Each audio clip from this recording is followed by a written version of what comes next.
नमस्कार। आने वाली 14 मई को हम मदर्स डे सेलिब्रेट करने वाले हैं। कहते हैं जब भगवान नहीं पहुंच सकते इसलिए उन्होंने माँ बनाई, क्योंकि माँ हर जगह पहुंच सकती है। माँ ही हमें बताती है कि हम कितने अच्छे हैं या बुरे हैं। पर आज के परिवेश में जो इतनी सारी बुराइयां फैली हुई हैं, अगर हम इसके लिए किसी को ज़िम्मेदार ठहराएं, कौन ज़िम्मेदार है? अगर मेरे पॉइंट ऑफ व्यू से देखें तो कहीं ना कहीं उसमें हमारे माँ बाप, हम सब ज़िम्मेदार तो हैं ही। क्योंकि जब कोई छोटा बच्चा गलती करता है और उसे उसी टाइम रोक दिया जाए, दोबारा गलती कभी नहीं करेगा। अगर ज़रूरत हो पनिशमेंट भी दी जाए, आगे नहीं करेगा। इतनी सारी बुराइयां हमारे समाज में फैली हुई हैं, औरतों पे अत्याचार है, रेप केसेस हैं, करप्शन है।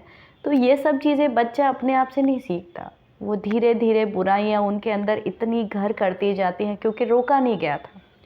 और वो बुराइयां धीरे धीरे इतनी ज़्यादा घर कर जाती हैं कि फिर उस बच्चे का या उस इंसान का उन बुराइयों से वापस लौटना नामुमकिन है। तो थोड़ा सा फ़र्ज़ हम सबका यही है कि हम जो भी जहाँ भी गलत देखें, being a teacher, being a principal, being a mother, being a parent, हम जहाँ भी जैसी भी गलतियाँ देखें, अगर बच्चे को हम उसी टाइम बता दिया जाए कि बेटा डोंट डू दिस, तो उनके दिमाग में एक चीज़ ज़रूर स्ट्राइक करेगी कि मुझे नहीं करना है। माँ जगत जननी है। माँ किसी भी बच्चे में, अपने बच्चे में और दूसरे बच्चे में कभी भेद नहीं कर सकती। उसके लिए सारे बच्चे बराबर होने चाहिए।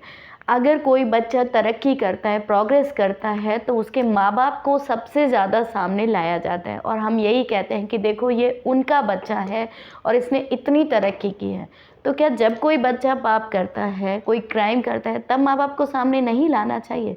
तभी तो माँ बाप की ज़िम्मेदारी बन जाती है ना, क्योंकि उन्होंने ऐसी परवरिश दी कि बच्चा इतनी बड़ी बड़ी गलतियाँ करता गया और माँ बाप को पता नहीं चला। How can it be possible ना? पॉसिबल नहीं है। ऐसा नहीं है कि माँ बाप को पता नहीं हो, ज़रूर पता होता है। और वो चीज़ें जब रोकी नहीं जाती तो धीरे धीरे इतनी ज़्यादा बढ़ जाती हैं, फिर कोई भी उनको रोक नहीं सकता। और मैं तो काफ़ी बार देखती हूँ कि बहुत ही लिमिटेड ऐसे क्राइम होंगे, क्राइम पर्सन्स होंगे, जिनमें कि जब उनको पनिशमेंट मिल रही है तो माँ बाप सामने आ रहे हो। माँ बाप तो छुपके कहीं होते हैं, बहुत ही लिमिटेड होते हैं जिनमें माँ बाप कहते हैं कि नहीं, हमारा इस बच्चे से या इस बच्ची से हमारा संबंध नहीं है। माँ बाप तो पूरा सपोर्ट कर रहे हैं। तो जब इतना सपोर्ट किया जा रहा है, हमारी सोसाइटी आगे बढ़ेगी कैसे? क्राइम कैसे ख़त्म होगा? कितने भी कानून बना लीजिए, बहुत सारे क्राइम्स तो ऐसे हैं जो लोगों के सामने नहीं आते। अगर माँ ने सिखाया होता नारी का सम्मान करना अपने बच्चे को, और नारी को सिखाया होता पुरुष का सम्मान करना, तो बच्चा कैसे अपमान कर सकता है? कैसे रेप केसेस हो सकते हैं? नारी ने अगर ये सिखाया होता कि हर बच्ची तुम्हारी बहन है, पत्नी है, कोई एक पत्नी होगी, माँ है, बहन है, उसकी रेस्पेक्ट करिए, तो कैसे पुरुष, कोई भी पुरुष या कोई भी हस्बैंड अपनी वाइफ पे इतना टॉर्चर कर सकता था? नहीं कर सकता था।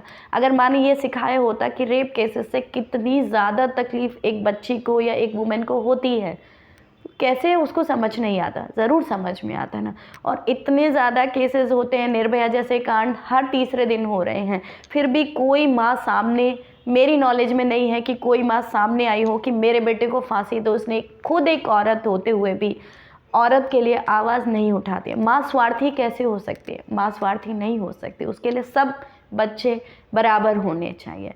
और हमारा समाज तो इतना गिरा हुआ है कि जब भी दो मेल पर्सन्स में झगड़े हो रहे हो तो गालियाँ भी नारी को अपमानित करने वाली दी जाती हैं, और सुनने वाली भी नारियाँ होती हैं, बोलने वाले पुरुष होते हैं। कोई किसी चीज़ के अगेंस्ट नहीं बोलता। हमें ये सब चीज़ों की तरफ ध्यान देना चाहिए कि हमारा समाज मूल्यों में गिर रहा है, सिर्फ़ और सिर्फ मूल्यों में गिर रहा है। मैं बहुत बहुत नमन करती हूँ उन नारियों को, सीता माता को, कुंती को, बाली पत्नी तारा को, द्रौपदी को, जिन्होंने उन विषम परिस्थितियों में, और ख़ासकर मंदोदरी जी को, उन विषम परिस्थितियों में भी उन्होंने अपने संस्कार नहीं छोड़े। उन्होंने अपने बच्चों में वो संस्कार डाले जिनकी वजह से आगे उनके बच्चों ने और समाज में नाम किया। तो ये सब क्या अब आज की माएँ नहीं कर सकती? हमें ही करना पड़ेगा, क्योंकि क्रिमिनल तो वो बन चुका, उसके बाद तो वो कोर्ट में और जेल में ही जाएगा। बचपन से तो हम ही सुधार सकते हैं। करप्शन क्या है, ये हर चीज़ें मुझे लगता है बच्चों के साथ हमें खुल के बात करनी चाहिए कि इन चीज़ों से दूर रहें। हम क्यों नहीं अपने फ्रीडम फाइटर्स के बारे में बच्चों को बताते हैं। पहले के ज़माने में इतने ज़्यादा क्रिमिनल केसेस नहीं हुआ करते थे। सोचिए अगर उस टाइम ऐसे केसेस हो रहे होते तो भारत देश को आज़ाद कौन करवा रहा होता। भगत सिंह हो गए, सुखदेव, राजगुरु, आज़ाद,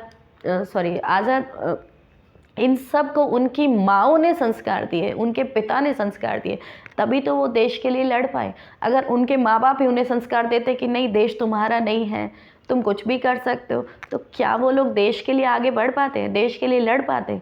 आज ज़रूरत अगर समाज को बदलना है तो माँ का, पिता का और गुरु का ही फ़र्ज़ हो जाता है कि हम इन बुराइयों को जल्द से जल्द दूर करें और समाज को बहुत सुंदर और क्राइम फ्री बनाएं। जिस दिन कोई भी बच्चा क्राइम करेगा और पुलिस और प्रशासन से पहले माँ सज़ा देना सीख जाएगी, उस दिन हमारे भारत देश में एक भी क्राइम नहीं होगा। तो मेरी इस बात को सोचिए ज़रूर, समझिए और इसकी बारीकी में जाइए कि अगर माँ ने फ़र्ज़ नहीं निभाया तो देश और समाज तो विकृत होगा ही, और उस बच्चे की वजह से माँ की भी ज़िंदगी बर्बाद है। तो इस टॉपिक पे ज़रूर सोचिए। Thank you so much.